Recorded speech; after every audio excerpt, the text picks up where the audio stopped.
Kinumpirma ng Commission on Elections o COMELEC na may ilang pang mga bansa na nagsagawa ng overseas voting ang naantala ang transmission ng kanilang mga Certificate of Canvass. Ayon po sa komisyon, maliban po sa naging matagal ang proseso po ng pag-release sa Bureau of Customs nitong mga Consolidated and Canvassing System laptop na ginamit sa transmission ng mga COC, ay naka-encounter pa sila ng internet restrictions. Pero kahit may mga naantala pang mga Certificate of Canvass at ayon sa COMELEC, may tuturing naman na pinakamataas na voters turnout sa kasaysayan po ng midterm polls ang naganap po noong 12 ng Mayo. Kunin natin ang live report ni Madeline Villar Moratillo. Mads. And the second data mentioned is... Yes, Alex, alas 6 ng gabi, muling nagpapatuloy ngayon ang canvassing ng National Board of Canvassers dahil dumating na yung hinihintay nilang Certificate of Canvass mula sa Iran at Poland. Yan na lang hinihintay nila para makumpleto ang canvassing sa 175 Certificate of Canvass. Na-delay ang transmission ng Certificate of Canvass mula sa ilang bansa na nagsagawa ng overseas voting. Gaya na lang sa Portugal, South Africa at Pakistan na nakahold hanggang ngayon sa Customs Bureau ng mga nasabing bansa ang Consolidation and Canvassing System o CCS laptop na ginagamit sa transmission ng mga COC.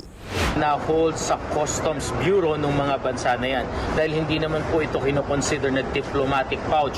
Yun po ang problema natin kasi we also have to comply with local laws at nagkataong medyo matagal po yung proseso ng pag-release sa Customs, hindi naman po tayo pwedeng ma-delay. We were hoping po until yesterday na makuha po nila, nakikiusap yung ating mga embassy personnel na kung pwede, kaya lang alam nyo naman po, we have to respect their laws. Kaya ang solusyon ng Commission on Elections, nagsagawa sila ng special canvassing para sa mga nasabing bansa na ginawa sa kanilang warehouse sa Laguna.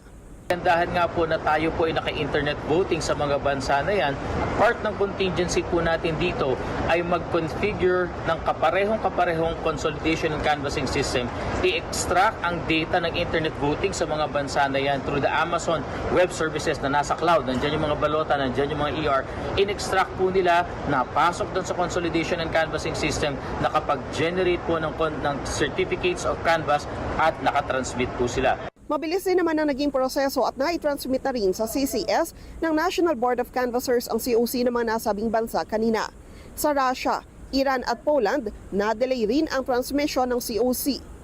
Kinailangan nilang lumipat sa kalapit bansa para makapagpadala ng COC.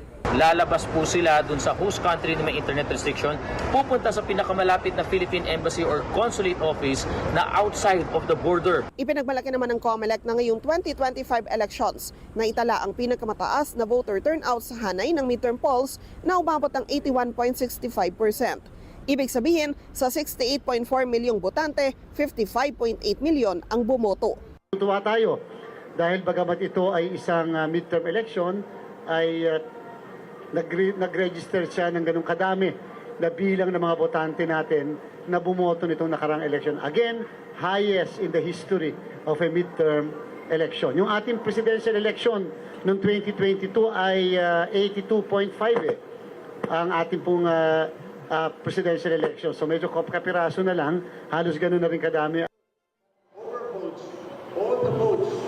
Ngayong hapon, inilabas na ng Commission on Elections yung kanilang Canvass Report 1. Naglalaman ito ng partial official count para doon sa unang 58 Certificate of Canvass na kanilang nabilang dito sa NBOC. Para sa senators, kabilang sa top 12 ay nangunguna si Senator Bongo. Batay ito sa partial official count ay nakakuha siya ng 1,583,993 votes. Bam Aquino, 1,298,555 votes. Bato de la Rosa, 1,227,988 votes. Tito Soto, 995,590. Ping Lacson, 981,908.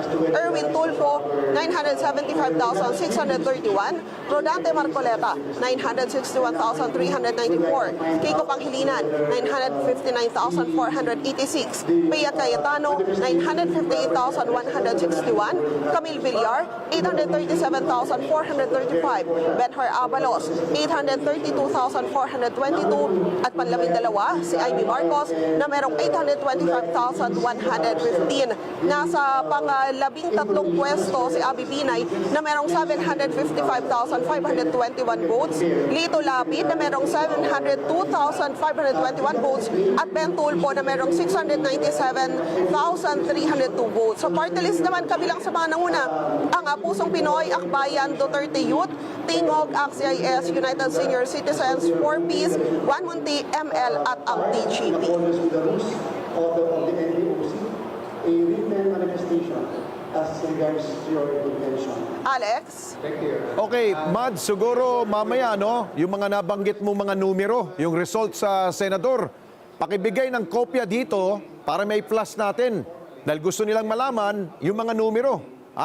Hindi nila magkuha yung habang binabanggit mo eh. Mas maigi, dahil TV tayo, meron tayong graphics, di ba? Okay, question, Mads. Dahil meron pa mga naantalang transmission ng mga certificate of canvass dun sa dalawang bansa na nabanggit mo na pinagbabawalan pala mag-transmit, no? Mga ilang boto bang pinag-uusapan dito? Will that matter dun sa number 12 and 13? Kaya pa bang humabol? Alex, kung sa senatorial level ay hindi na ito makakaapekto, kaya lang makakaapekto ito sa party list naman. Kaya hinihintay rin siya ng COMELEC bago tapusin yung ginagawa nilang canvassing. Sa ngayon ay dalawa na lang naman ito ay kayang-kaya na raw natapusin ng COMELEC ngayong gabi. Okay. Mads, pakipadala dito yung nabanggit mo mga numero dahil papalabas namin yan bago kami mag-komersal. Salamat sa iyo. Madeline Villar Moratillo mula po dyan sa National Board of Canvassers sa Manila Hotel.